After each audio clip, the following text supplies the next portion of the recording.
Canva a organisé son programme d'action autour de communautés de pratique. Elles permettent de partager les pratiques, de les évaluer, puis de les partager. Il ne s'agit pas d'un groupe de travail, il ne s'agit pas non plus d'un réseau social professionnel, ni d'une émulation tout droit sortie des années 70.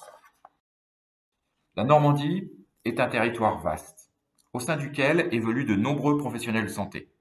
Les phénomènes d'isolement des équipes ou des individus existent, surtout lorsqu'il s'agit de s'intéresser à des domaines techniques ou spécifiques, ou lorsqu'on aborde des concepts à la croisée des chemins comme la qualité ou la sécurité des soins. Ainsi, comment rompre l'isolement? Comment mutualiser les ressources ou les savoir-faire? Comment capitaliser sur les expériences, qu'elles soient bonnes ou moins heureuses? Calva, en tant que structure régionale d'appui à la qualité et sécurité des soins, intègre depuis plusieurs années le principe de communauté de pratique. Mais au fait, une communauté de pratique, c'est quoi? Le principe des communautés de pratique a été développé au Canada dans les années 90 par Jean Lave et Étienne Wenger. À l'origine, il s'agit d'intégrer des élèves ingénieurs dans le monde du travail. Ils ont un savoir théorique, mais manquent de pratique. Jean Lave et Wenger vont avoir l'idée de constituer une communauté qui échangera autour des pratiques des plus anciens qui, eux, ont la connaissance du terrain, mais peuvent avoir besoin de mettre à jour leurs connaissances théoriques. Les communautés de pratique sont ainsi nées. Véritables lieux de partage, les communautés de pratique permettent aux professionnels participants de se réunir autour d'une thématique commune afin de partager les expériences, des modèles, des outils ou les meilleures pratiques. Les membres de la communauté approfondissent leurs connaissances en interagissant sur une base continue et à long terme, ils développent un ensemble de bonnes pratiques. Une communauté de pratique favorise donc l'apprentissage collectif. Il s'agit d'une démarche dite anthropocentrée, en ce sens qu'elle est proche du terrain.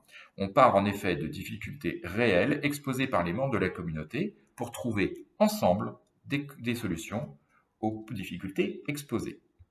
Ainsi va-t-on partager sur les pratiques et les connaissances, apprendre les uns des autres, mettre en application des solutions et partager sur les succès ou les échecs. Il existe une grande variété de communautés de pratiques. C'est ce qui en fait leur richesse. Elles peuvent ressembler à un groupe d'amis qui a plaisir à se partager, à se rencontrer, mais avec un intérêt partagé quant à la thématique qui constitue le cœur de la communauté, en définit les affinités entre les membres. Si généralement le formalisme est réduit, il existe tout de même des règles strictes de fonctionnement, car l'objectif est tout de même de capitaliser sur les savoirs et les connaissances. Cependant, on distinguera les communautés de pratique des groupes de travail formels qui, par essence, ont une durée de vie courte et dont les membres sont désignés ou choisis pour leurs connaissances. C'est très différent de la communauté de pratique pour laquelle l'adhésion se fait sur la base du volontariat selon les affinités. Trouvera-t-on différents niveaux d'interdépendance et d'implication des membres dans une communauté de pratique?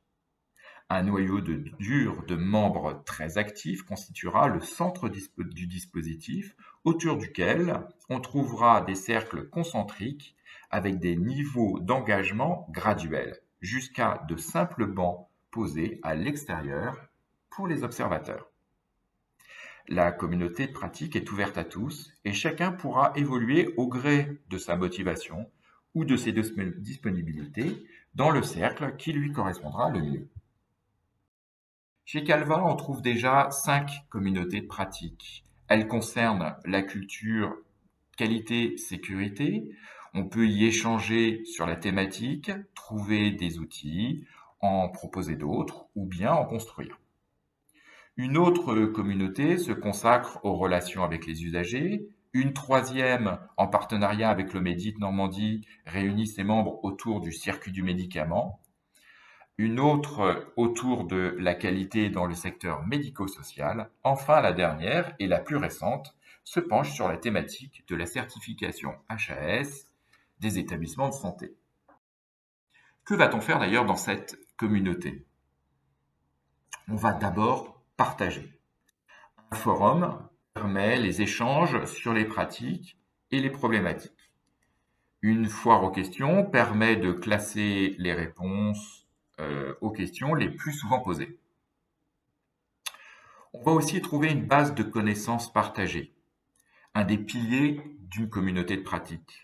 Chacun trouvera dans cette bibliothèque des documents de référence, des fiches pratiques, des retours d'expérience, des outils. Cette base se constituera progressivement au gré de retours d'expérience, de travaux collectifs autour des problématiques apportées par les membres de la communauté, au gré des accompagnements que Calva pourra faire avec certains établissements. Ce sera aussi l'occasion de se former grâce à des webinaires, à des formations en présentiel ou à distance, à des rencontres et des réunions ou des campagnes de sensibilisation.